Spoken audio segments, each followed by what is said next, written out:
Ako si Gian Abat, isa akong estudyante at isa akong musician. Nahilig ako sa musika noong elementarya pa lamang ako, kaya nag-aral ako mag-gitara, mag-keyboard at kumanta. Start po akong mag-gitara noong 10 years old po ako. Simula po ako sa mga 2 chords lang, hanggang sa nag-practice, hanggang sa natuto, hanggang sa nakakatugtog na ako ng isang buong kanta.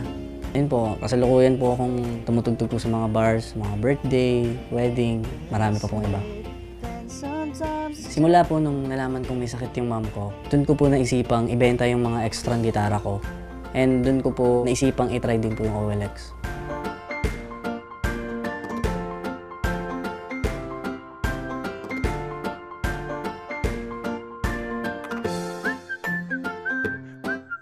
Gusto ko po talagang alagaan yung mami at daddy ko sa abot ng makakaya ko. Para po makatulong din po sa gastusin po sa paggagamot niya po. Siyempre po, marami po kaming gastusin. Hindi lang po ako yung nag-aaral, yung kapatid ko rin po nag-aaral.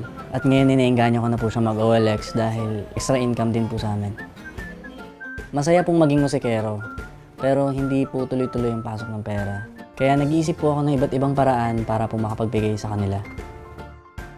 Ako po si Gian Abat. I am OLX and this is my story.